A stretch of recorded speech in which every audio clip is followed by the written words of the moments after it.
because as I was talking to Steve before, you often end up, just seeing a small person, small face on the side with the PowerPoint presentation itself dominating it. So is that okay? Yeah, yeah. I don't think we were planning for anybody to share PowerPoints, right? Okay, great. Yeah. So I think we're just fine. So. Okay, everyone. I think we are live and live streaming as well. So just to let you know, Nicholas and I will be leaving now. We'll just be, if you need us, we'll be on the chat. Okay, thank you. All right, thank you.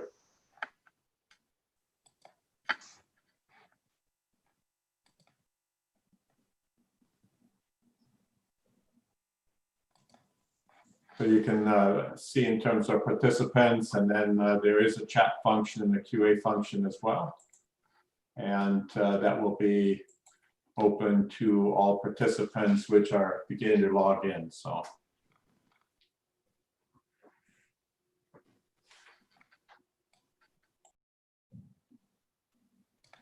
I just wanted to let everyone know that if you would like to answer a question that's posted in chat, be sure to change when you open up your chat panel where it says to, there'll be a little drop-down menu, and change it to all panelists and attendees, because by default, if you leave it on all panelists, then only we will be able to see it.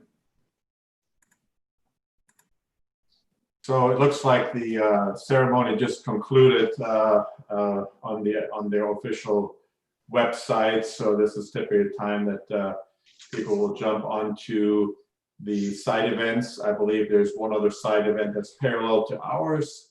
And then of course we have advertised, this particular side event and webinar to our consortium webinar list.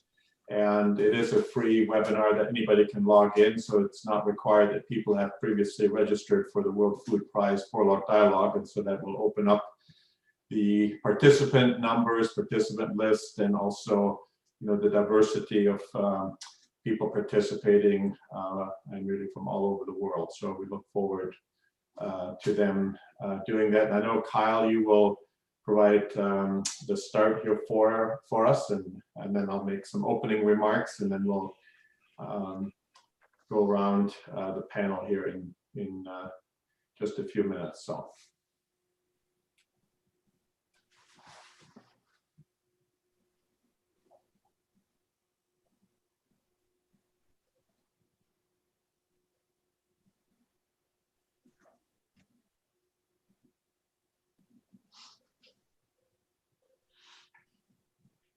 We've also indicated, that we don't have a hard stop at in an hour. If there's still a number of questions that we're willing to answer, we can go a little bit, over.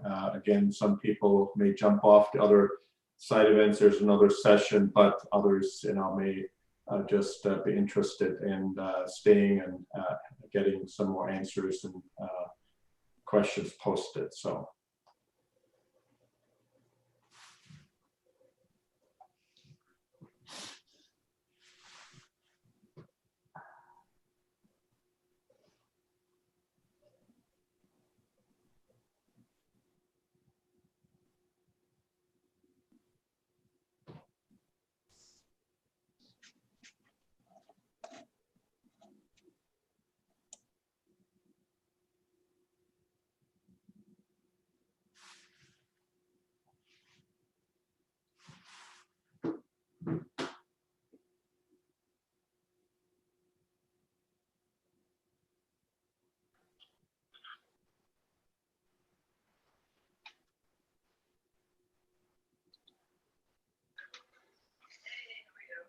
Hi, everyone, and welcome to this virtual event associated with the 4-log dialogue. And we'd like to all welcome all the participants into this excellent event hosted by the Consortium for Innovation in Post-Harvest Loss and Food Waste Reduction. Just a little bit of housekeeping. This event is being recorded and live streamed. The Consortium for Innovation in Post-Harvest Loss and Food Waste Reduction has 9 institutional members. And 2 major funders, the Foundation for Food and Agricultural Research and the Rockefeller Foundation. Without further ado, I'd like to introduce Dirk Meyer, the consortium's director. Thank you, Kyle, for getting us started here today. I want to send you greetings from Iowa, the home of the World Food Prize. I hope you too had the opportunity to watch the 2020 Laureate Award Ceremony that just concluded. You know, what an inspirational example Dr. Ratan Lal is and the global impact he has had. And we too congratulate him with all respect and the tremendous work and the deserving award that he has received. We thank you all for joining us for this webinar side event of the Borlaug Dialogue on the topic of investments in innovation, research to reduce post-harvest loss and deliver healthy food. This is a key focus of the Consortium for Innovation in Post-Harvest Loss and Food Waste Reduction. My name is Dirk Meyer. I'm a professor of agriculture and biosystems engineering here at Iowa State University, and I serve as the director of the consortium. Our mission is to bring together thought leaders and experts from across the globe, from academia, industry, government, and nonprofits, to help food producers and food system stakeholders across the globe utilize resources more effectively and efficiently in preserving nutritious food, improve lives and livelihoods, and soils, which is what Dr. Ratan Lal has received his award for, as part of those better utilization of resources. And we do want to express our appreciation, gratitude to our funding agencies, the Foundation for Food and Agriculture Research, and the Rockefeller Foundation. We're very pleased that Dr. Sally Rocky, the Executive Director of FAR, is part of our panel discussion today, and I know that she will remind us of the purpose and impacts of investments in resilient global food systems that FAR has invested substantially in. And that brings us, to the topic that has come up. Actually, if you listen to the Borlaug Dialogue, during numerous presentations and panel discussions this week, as a key challenge as part of the overall, to preserving the crops that we grow, the animal source foods that we produce, to prevent substantial amounts of them from being lost after harvest, to preserve the nutrients they contain, to add value to them, so we can deliver healthy foods to consumers without excess waste along the supply chain. And in our homes, restaurants, cafeterias, and everywhere else, food is prepared, served, and enjoyed. With us today, in addition to Dr. Rocky, are 3 co-PIs and members of our international consortium that will help to address vulnerabilities and the need for high-risk, long-term research efforts and innovative technology investments. They will share their findings, knowledge, and current thinking based on research studies they and their teams have been undertaking that are reducing post-harvest loss and food waste, and to discuss how some key investments are needed or have impacted to support future ventures that successfully meet sustainable development goals, where food waste reduction, post-harvest loss is part of that. To learn more about the background of each of our panelists, we won't take time here this morning. You can visit our consortium website at www.reducephl.com. But again, in addition to Dr. Sally Rocky, who serves as Executive Director for the Foundation for Food and Agriculture Research, we have with us Dr. Rajvi Agarwal. She is the Rudolph P. Lemon Chair and Professor in Entrepreneurship and Director of the Ed Snyder Center for Enterprise and Markets at the University of Maryland. Welcome, Dr. Agarwal. We have with us Dr. Jane Ambuko, who is an Associate Professor of Horticulture in the Department of Plant Science and Crop Protection at the University of Nairobi in Kenya. Welcome, Dr. Ambuko. And we have with us Dr. Jose Cajeta, who's a Professor of Agricultural Economics and the Director of the Azalki Log Research and Extension Group in Agro-Industrial Logistics at the Luiz de Queiroz Agricultural School, University of Sao Paulo in Brazil. Dr. Cajeta, welcome to you as well. Other consortium members, Kyle has already listed, are Zamorano in Honduras, and Wageningen in the Netherlands, the Volcani Center in Israel, University of Nairobi, Kwame Nkrumah University of Science and Technology in Ghana, and Stellenbosch University in South Africa. So without further ado, I want to turn to Dr. Rocky first. And and ask, tell us a little bit about FAR and how your organization invests in innovative science to address today's food and agricultural challenges. Don't want to limit you just to the post-harvest side of things, but of course that's of our particular interest. And so Dr. Rocky, go ahead. Well, thank you so much, Dirk, and it's really a pleasure to be here today to talk about this exciting consortium. We are the Foundation for Food and Agriculture Research. We are a 501c3 foundation that is the foundation for the U.S. Department of Agriculture, but we're also an independent organization. And we build these unique partnerships to address today's food and agricultural challenges. And we also believe, and our vision is that we envision a world where ever innovating and collaborative science provides every person access to affordable, nutritious food grown on thriving farms. So that really is just a wonderful vision to have. So we are a unique organization in that while we serve the USDA as its fundraising arm, we're also an independent organization. We received $385 million from Congress.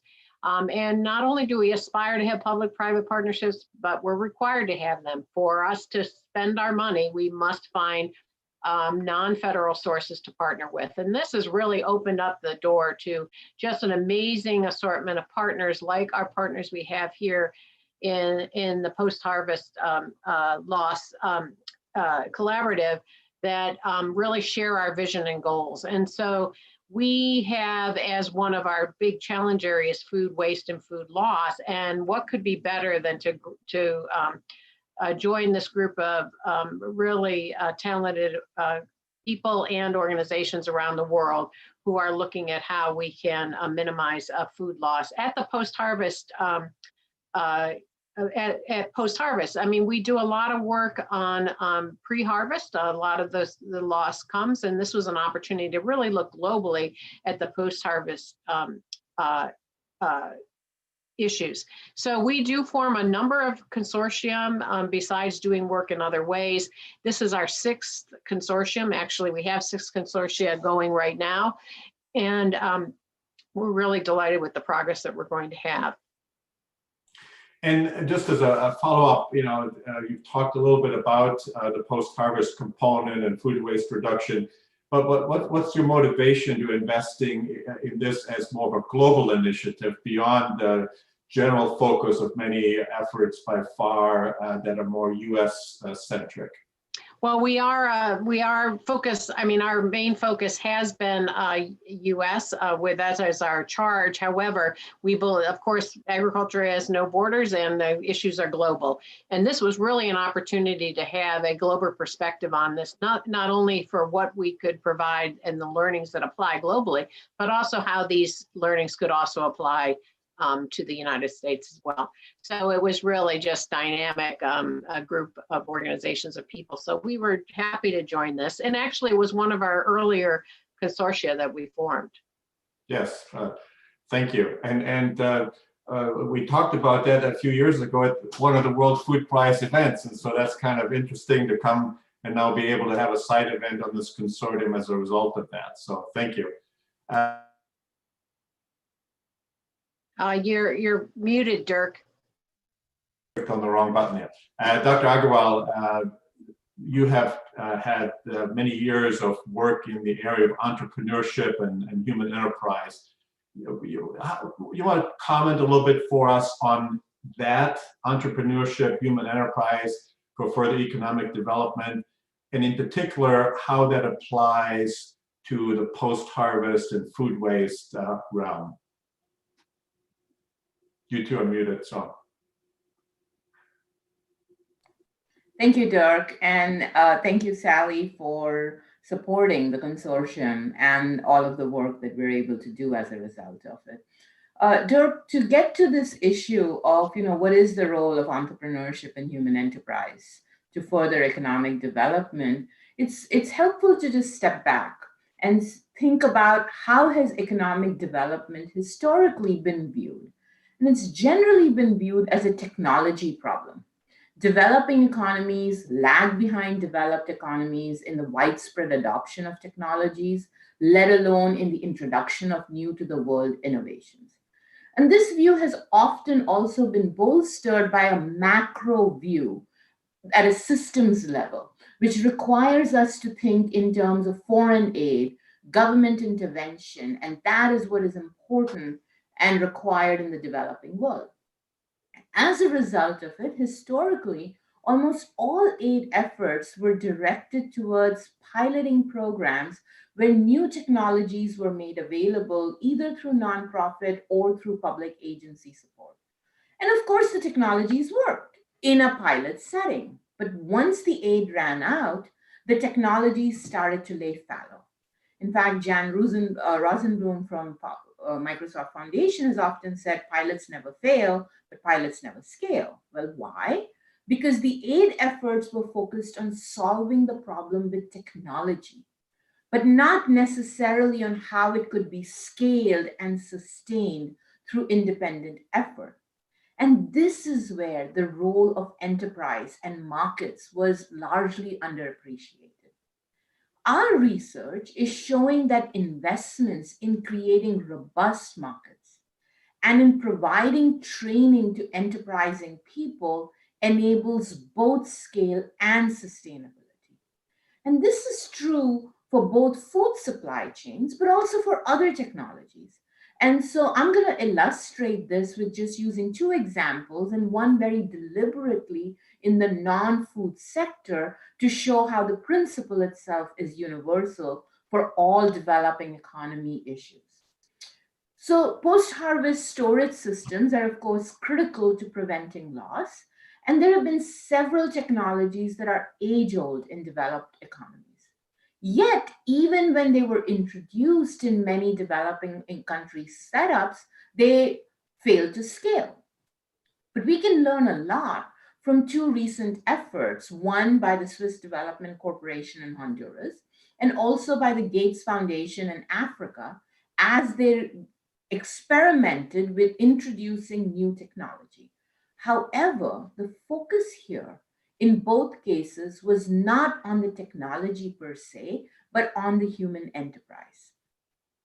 This is a profound shift because this means that the focus is on the person, not on the product. The question is not, will the technology work?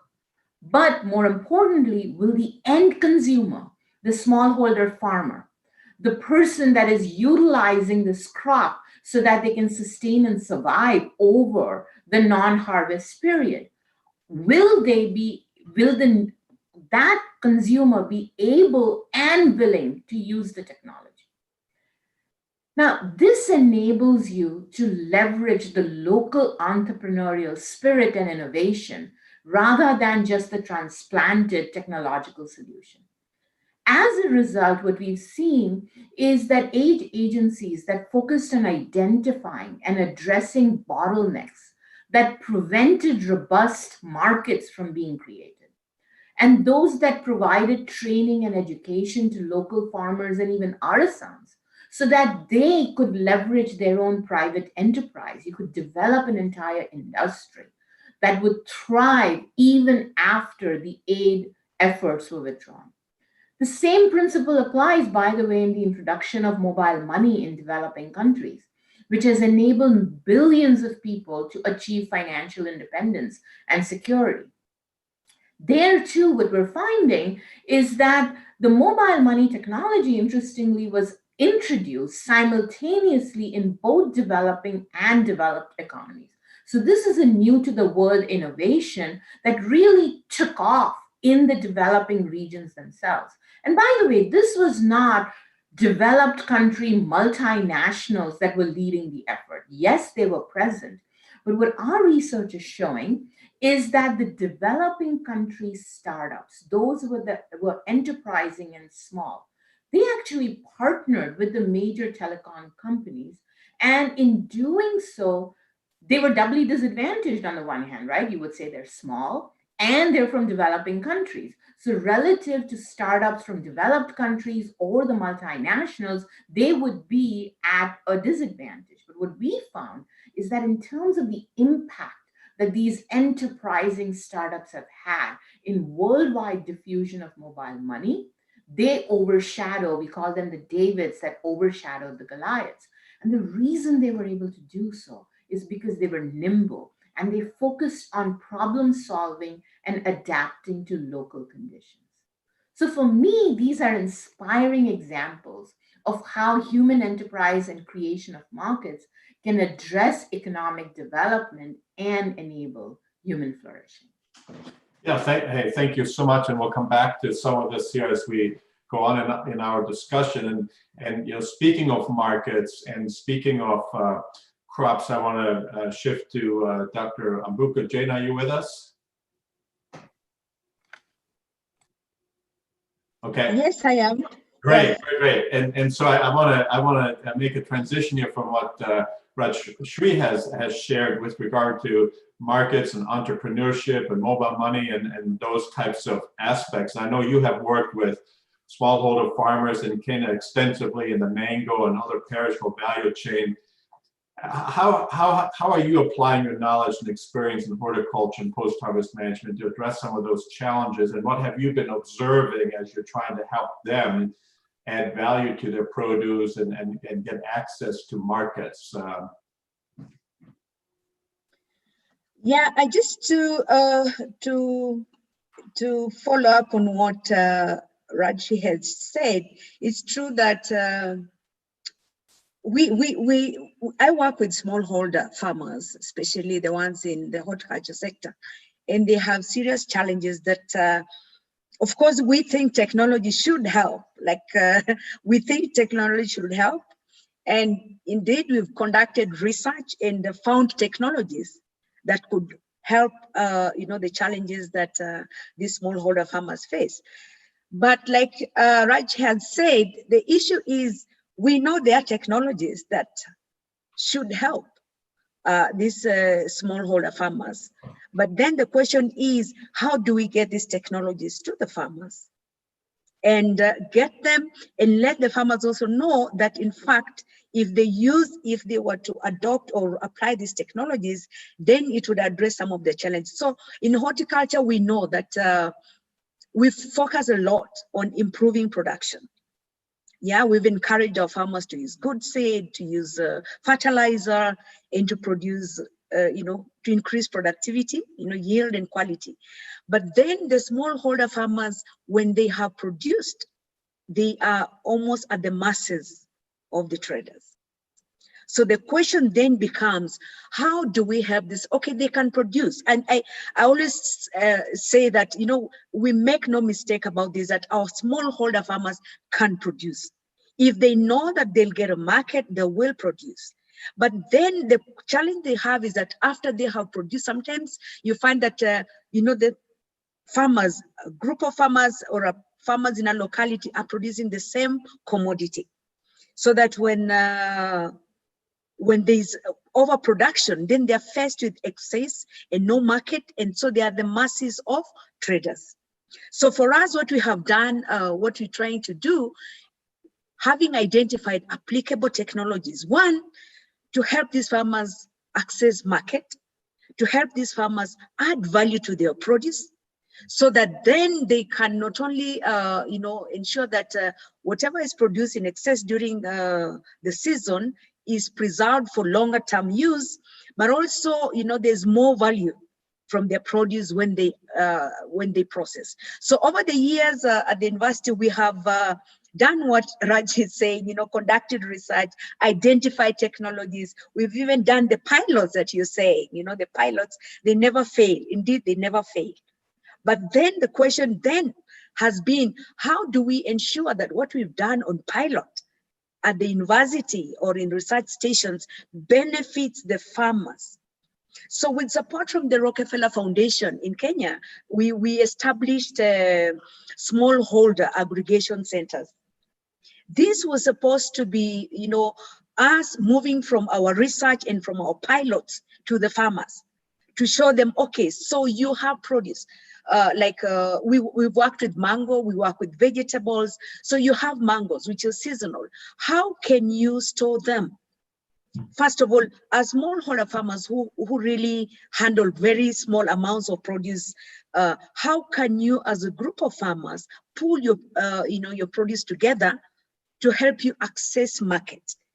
Yes, because you realize the smallholder farmers in developing countries like Kenya, the volumes of their produce are so small that some of the technologies you're talking about do not make sense for individual farmers to adopt. So what we have tried to do is to help these farmers to work in groups, so that then these technologies that we have researched on at the university, show them. For example, one of the things that is often talked about that is critical for horticultural farmers is cold storage. But you see, individual farmers cannot invest in a cold room because the scale of their operation is too small. So the question is, how do you help them make a case for them to aggregate, to come together in groups so that then they can share technology? Yes, so they can share, if they have a cold room, aggregate their little produce together and then bargain or negotiate with traders for better prices. Okay, so we train these farmers. What we have done is train these farmers on, first of all, what technologies are there that they can use to preserve, to store their produce as a group, and therefore attain the quality, the quantities that is required by traders, so that then they can negotiate with these traders, so to be able to get better prices for their produce. Then together with that, what we have tried to do is when produce is not sold, which is fresh and it doesn't get to the market, what else can they do? How can they do value add this produce so that then, one, it can fetch better value for them? Yes, processed products, we have shown that they can fetch better value for the farmers. But then if they're going to process, how do they ensure that the processing is done properly? Yes, so that, because processing in itself is not an end, because we have seen a lot of processed products that do not meet the market standards. So then the thing for us, what we're trying to do with in these aggregation centers is to then show these farmers what products can be made from this perishable produce. What are the possible products that you can make from mango? Apart from just the common products like juice, what else can you make from mango? What the market needs? Healthy products, right? So we get to train these farmers. Yes, not just farmers now, we are talking about processors, making them into entrepreneurs to add value to their produce so that they are not stuck with their produce during the season, but they can be able, first of all, if they don't sell the produce fresh to the market, they can add value and access other markets other than the fresh market. So that's what we are trying to do at the university with support from the Rockefeller Foundation. We had some support under the Yieldwise initiative. And then now we have support from the Foundation for Food and Agricultural Research to actually continue to build capacity of horticultural farmers and processors to not only access technologies for storage, technologies to extend the shelf life of produce so that they can extend the marketing period, but also to add value to the excess or the surplus produce so that it can, they can reach other markets. So out of this, right, what we see is, if we get people to, do this, then we are not just talking about market access, we're talking about entrepreneurs, people that can actually use technology, to make business out of horticulture, and therefore, not only reduce post-harvest losses, but also, build, we're talking about cottage industries in the villages, where young people who have come out of school and they're looking for jobs, instead of looking for jobs, they can actually work in this sector as service providers, provide cold storage as a service, support smallholder farmers in processing. So that's how we are seeing us using technology to, to venture into agribusiness and entrepreneurship.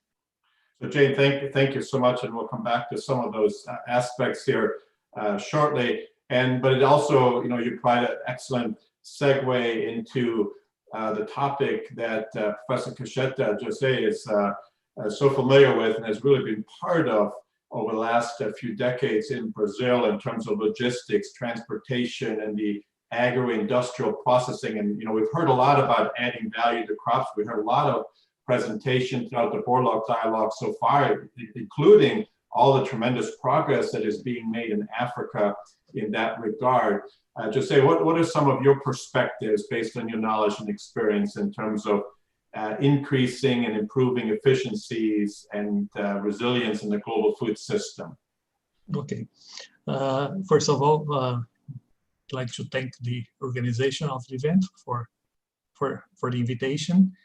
And for sure, I have some bias from my Brazilian experience, but I would say that some examples can be important as a means of defining policies to reduce post-harvest losses and food waste.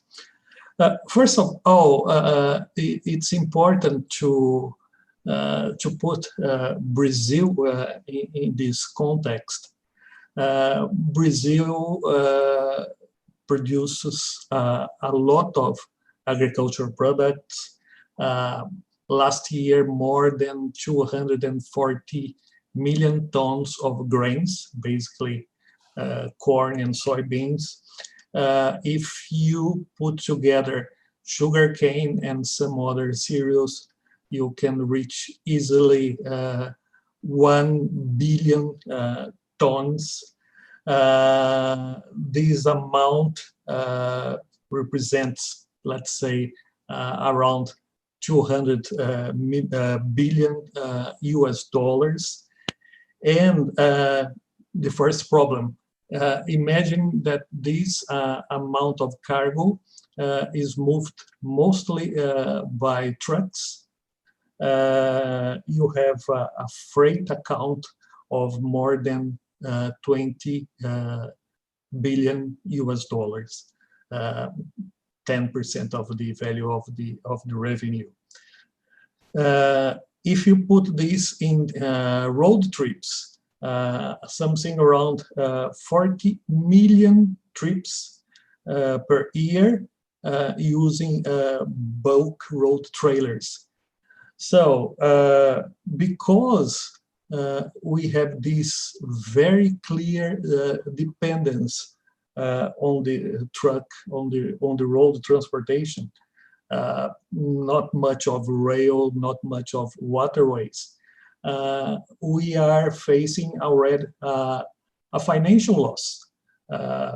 Instead of using cheaper transportation modes, we are still relying on road transportation. That's a big problem. And this type of transportation, together to the lack of proper storage, this can imply a very high level of physical losses in the country, absolute and relative terms. In view of that, a lot of investments have been done towards post-harvest infrastructure, especially in food storage and food marketing. And those investments can have a great impact in terms of reduction of post-harvest losses. At the university, we work with mathematical models to help this type of issue. For instance, we work and develop normative models based on the operations research theory. Under a normative model, like a programming model, you have to impose some type of behavior. And that's the thing that we confirm. It's very hard in a model like that to impose that the post-harvest losses have to be reduced. Okay, from now on, you can have maximum 2% of physical losses. It's not that easy. So reduction of post-harvest losses cannot be the objective function of a model such as that. But on the other hand, post-harvest losses are very important constraints for this type of a mathematical model. And in most of the cases, those constraints are binding. So that's the general view and the way that the university can play a role with that. And there is the famous wording saying garbage in, garbage out in any type of modeling. So we work very hard in terms of collecting reliable data from farmers, from truckers, from traders, from shippers.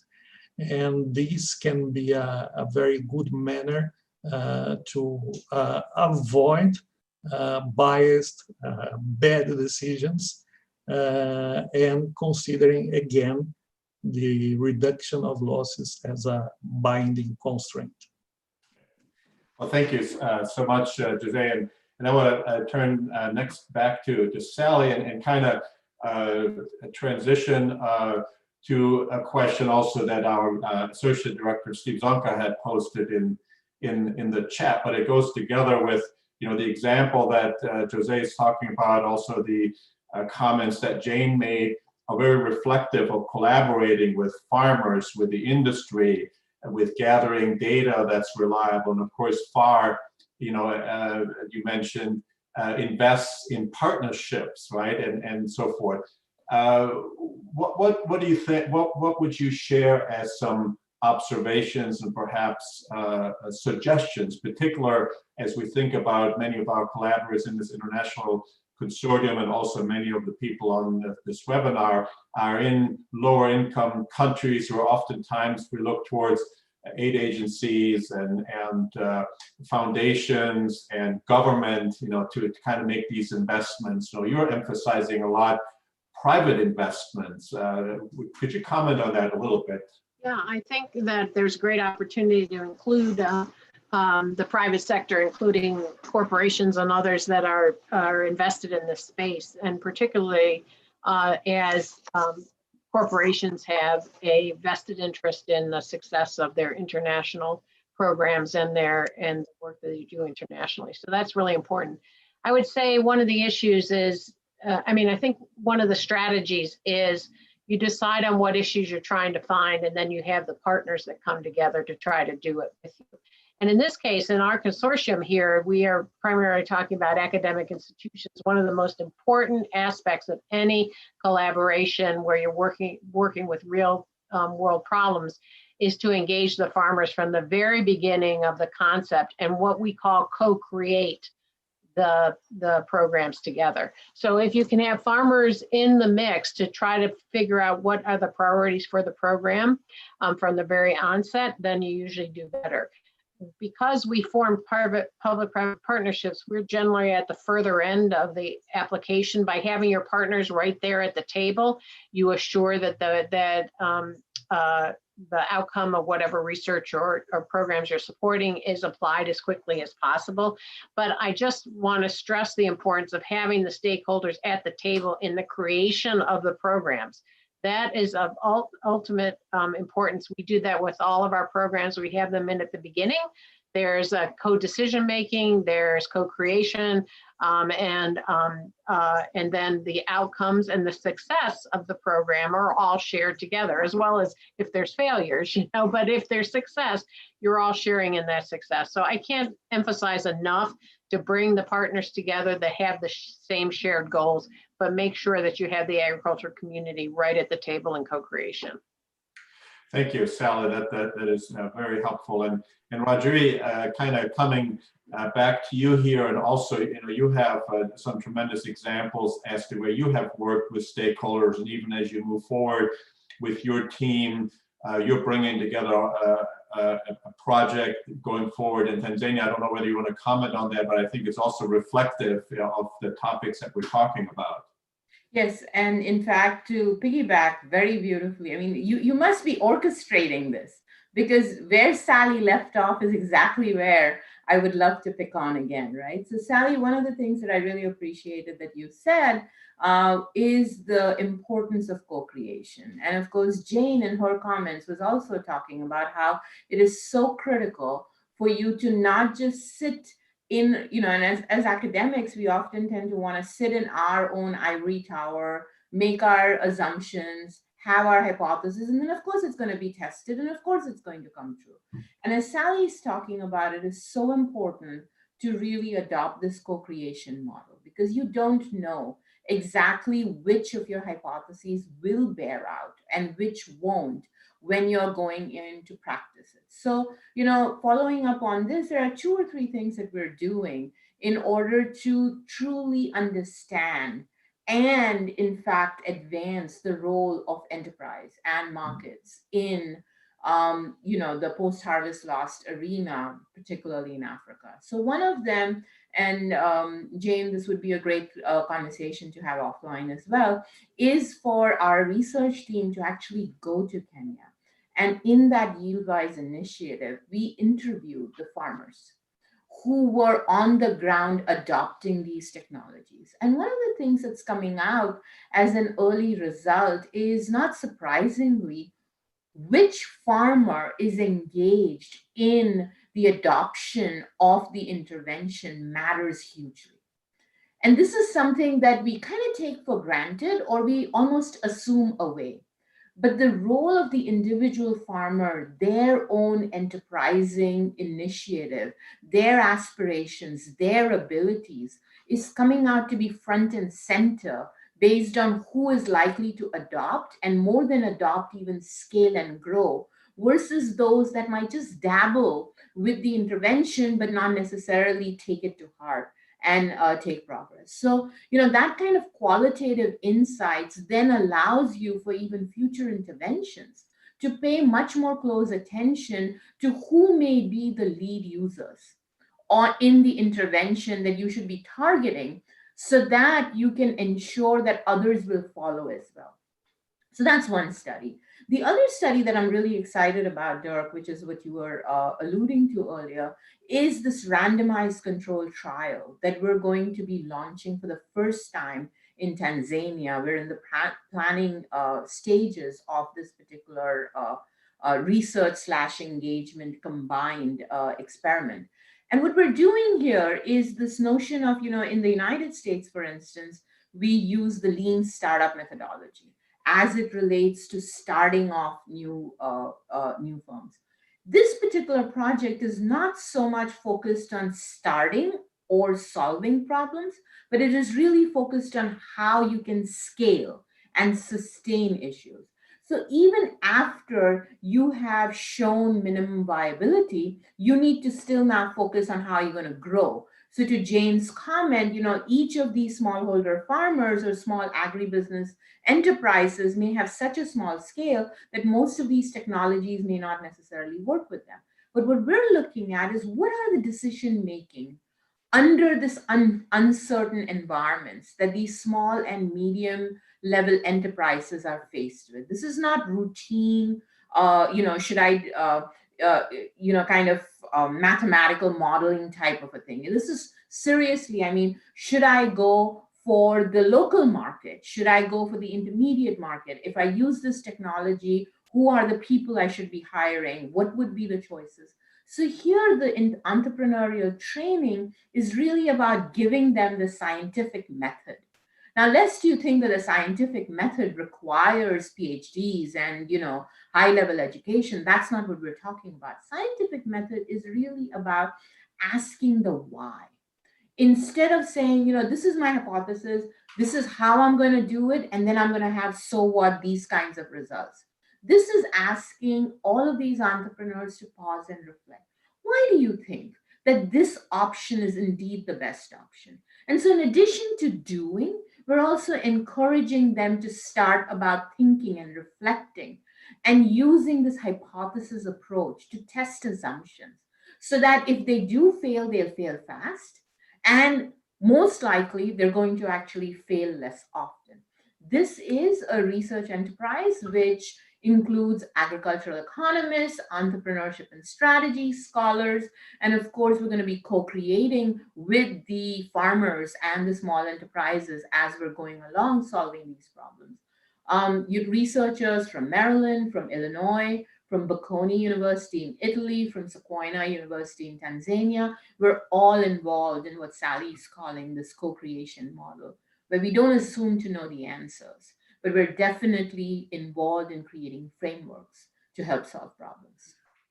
Thank you. And this is one of those exciting aspects from my perspective with regard to this consortium and its uniqueness, right? Because the co-funding to match up with what Rockefeller Foundation is providing and what FAR is providing is actually coming from all of our research groups, from our institutions. And so, every one of our members has a certain freedom to propose and direct the research that is taking place. And we just had our annual meeting. We had over 30 research posters from our graduate students and research groups that we were reviewing and seeing the great progress over just a little over a year that the consortium has begun. And it is a multidisciplinary group. I see a lot of people here on a number of participants in the webinar are names of those that are part of the various research groups. And so I want to come back to Jane along those lines and say, hey, you're a horticulturalist, right? But you're talking about processing, you're talking about entrepreneurship, you're talking about training.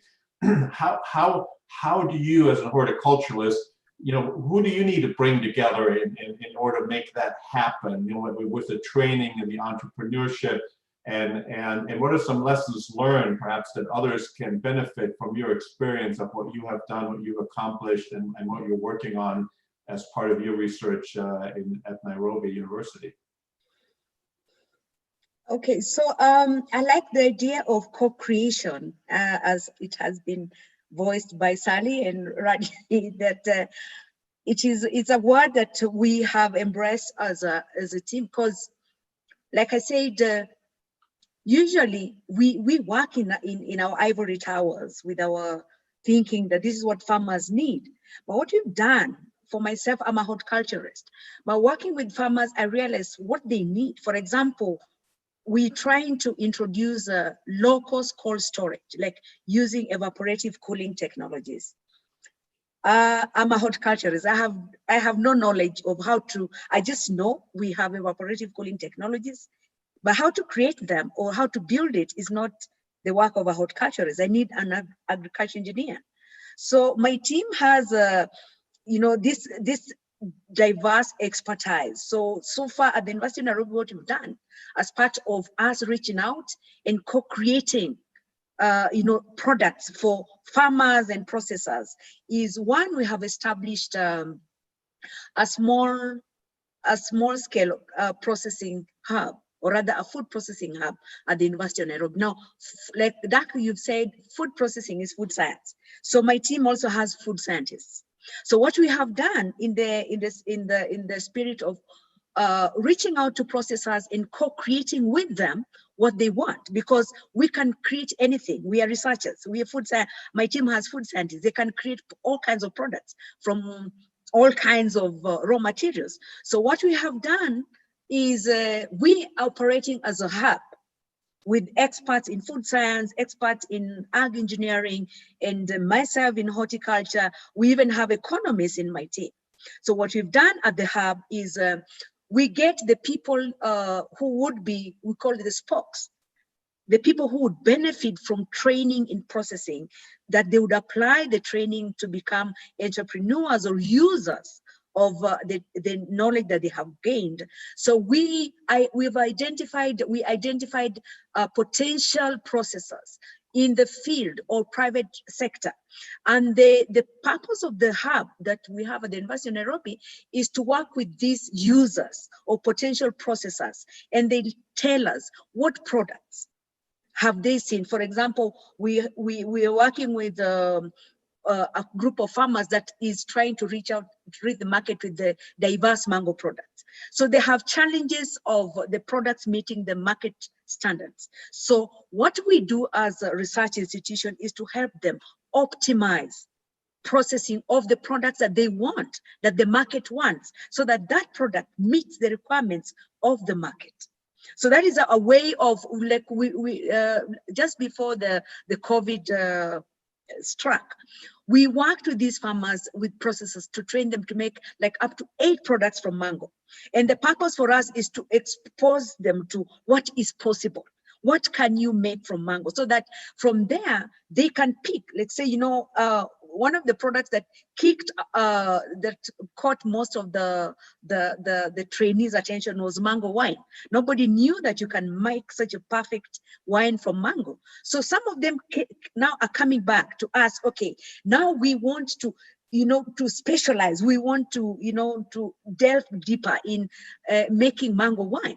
That is a process. So that's how we come in to help the potential entrepreneurs, or the already entrepreneurs who want to refine and perfect what they're already doing to make it better and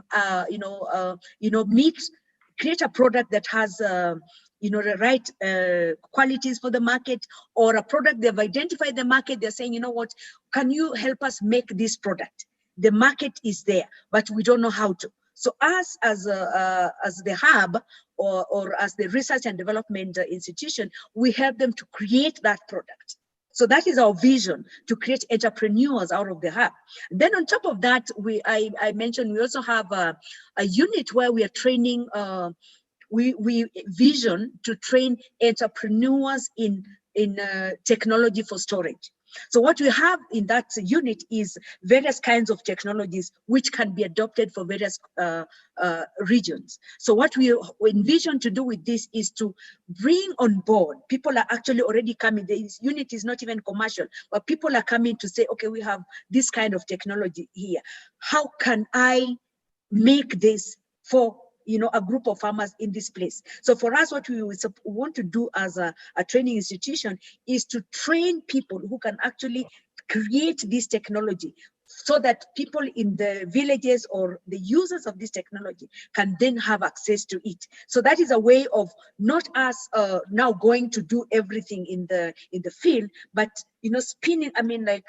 expanding beyond the university to create spin-offs from us, so that this technology can go out of the university into the villages where it's required. But while at it, we are creating entrepreneurs. We want to create entrepreneurs, people who can actually build these technologies for the users in the villages. So for us, that's what we're seeing as a way of us getting out of our comfort zone, which is the university and the lab, to get out to where people need us, to either engage them to make products or engage them to show technologies that they can use to reduce post-harvest losses in storage or agro-processing. Thank you so much, Jane. And part of all of that, of course, is involvement of students and training of students, including our graduate students that work in the various groups, which of course results in additional experts that hopefully can be hired by industry, the private sector, and others to take these experiences and technologies and practices forward. And then, of course, not just the interdisciplinary nature as you described, but also we have a number of the consortium members that are collaborating across countries on the various projects. And kind of coming back, Jose, to you, obviously in Brazil, the private sector, in particular farmers, soybean farmers, heavily invested into research and into technology and into the efforts such as the ones that you are involved in. Can you comment a little bit on that, but also, the lessons that you've learned in what you've kind of described in terms of durable crops? You have also worked with perishable crops, which Brazil, of course, produces a lot. What are some of those lessons that you have or can apply that might be of help to others around the world? I think one very important remark that we should make is the main objective of this consortium that's related to sharing experience, sharing technologies, sharing reflections, sharing views. So we could see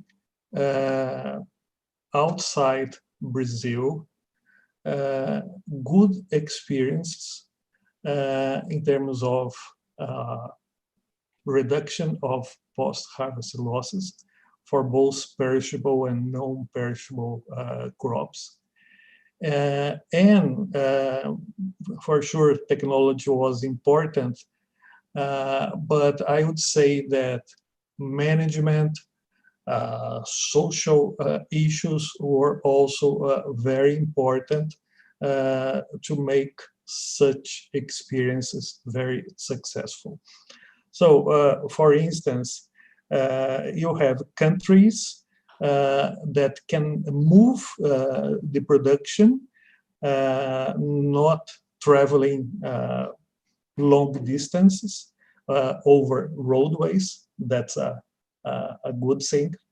And with the harvest of both perishable and non-perishable crops being stored on site in the farm, using silos owned by the farmers themselves. For sure, that's not the situation in Brazil, and a lot of investments in infrastructure are being done to make this experience also more frequent in the country. And talking about social problems, just making a drawing from the Brazilian experience, you have at least two very important players, namely the farmer and the trucker. And normally, the trucker is not a very well-educated person. Normally, the farmer is a small-scale type of farmer. So, what would be the investments to make this trucker, I don't know, more educated? What would be the investments to give incentive to this farmer to become, I don't know, an owner of a bigger piece of land, and so on. And we believe that this for sure could help the reduction of food losses in both transportation and storage facilities. Those players could get proper information, and who knows if the government could help as well in a more assertive manner, designing, for instance, a kind of crop loss insurance that could be actively promoted and used by the community as a whole. Yeah, I think those are all excellent points. And I think you also, a point that I think is worth emphasizing is so often we think of Brazil in terms of large-scale farming based on the images, that are projecting, and of course you do that, and you have gained tremendous production capacities. But Brazil also has many smallholder farmers, right? And this is one of the interesting things that we find for the consortium, is that lessons learned of smallholder farmers in Brazil, how are they applicable to smallholder farmers, perhaps, for example, on the continent. And the other point that keeps coming up here too is the technologies and the interventions and so forth. And I'm noting that in the chat function, Lisa Kitonoja I'm sorry, I butchered your last name there, but she is the president of Post-Harvest Education Foundation, shared with us a link to a recent publication that she and a larger team have done. And we have looked at that report, and it's a really tremendous publication that really is a scoping review of interventions for crop post-harvest loss reduction, specifically in Sub-Saharan Africa and South Asia. And it is in Nature Sustainability. It just came out in time for this week, and I definitely highly recommend that. And so, that also is very reflective of the literature, and those of you that are asking questions in the chat and in the QA about, what works in certain parts, this particular paper is a great resource. And I know, Jose, and you and your team also have worked on a post-harvest loss database, and you'll soon share more about that. But is there any observations from what you have seen in that particular review that you and your team have done that you might want to highlight briefly here for us? Yeah, that's a very hard type of work. We have reviewed more than 3,000 scientific articles related to post-harvest activities. And I would say that 90% of those articles describe the use of some type of technology. That's important. That's remarkable. But the articles that focus on social problems, educational measures related to post-harvest situations, they are not many. Mm-hmm. And Sally, I want to just come back to you in another question or comment that's generally brought up is regarding the policies. And our consortium is not about policies; it is about the science, it is about technology, it's about entrepreneurship, and so forth and so on. But you also have, of course, been many years of experience in that field, and from FAR's perspective and the projects that you're supporting, including, of course, our consortium, what perspective or thoughts do you have when it comes to policies? How can some of these research findings inform policy, or how should they, and what is the role of scientists like us in that particular aspect? So we, like this consortium, we don't engage directly in policy development, but the most critical issue for any policy development is having it science-based. So if you can use, if you can create science that is, can be validated, that is trustworthy, that others can look to as experts and the experts' consensus, then you can create policy around it. So we always encourage our the development of policy that is science-based. And when we have seen what's happened across many years with many issues when policies go into place that aren't based on science. So the best thing we can do as a scientific community is to keep working on these important issues and getting the data and results out there so those data can be used to create this policy, the science-based policy. Okay. Thank you, Sally. I appreciate it very much. And we're kind of coming already to the end of our hour, and we appreciate really all the comments that have been shared and the dynamic of the conversation that's been going back and forth. I just want to take just one final round here. Rajvi, any final comments that you want to share?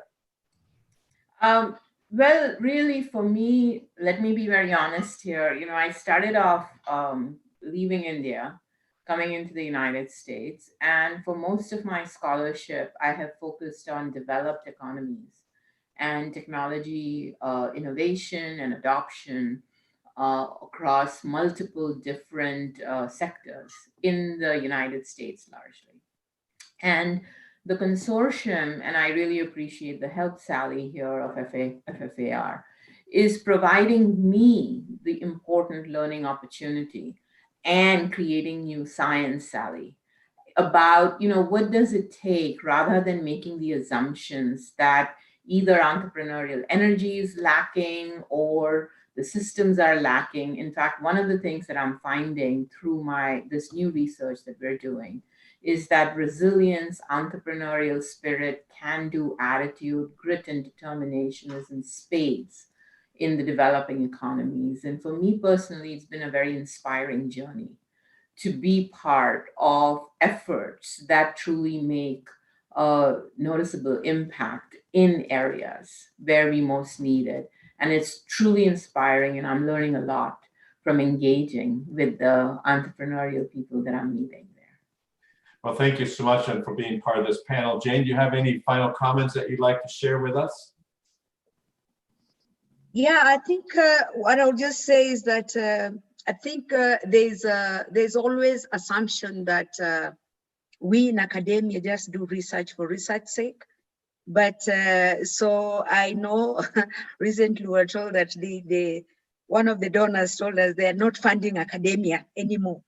But then it is important, that research is so much part of development that for us, if it were not for the support from the research, from the development partners, like the Rockefeller Foundation and now the Foundation for Food and Agricultural Research, we would not be able to get, because what we know is we have research outputs.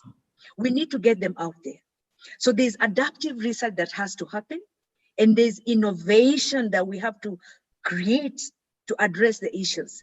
So research has to be part of this dialogue, because if we say that now we only want to fund the SMEs in the private sector, then where does it live? Because if it were not for support from research, we would not be talking about the aggregation centers, which are now like learning centers for us in Kenya, where farmers are going and seeing technology in action, and from there picking what they can for their use. So we still have to appeal to the development partners to put in more resources. I know our government should also, but then we still appeal that we need more adaptive research. There are technologies there that we need to do adaptive research so that we bring them to scale. There are new innovations we need to research into. So we are in for the long haul, and we need support to continue this journey. Thank you. Thank you. And the word co-creation, I think, is a very important aspect in all of that as well. And Jose, any final words from you?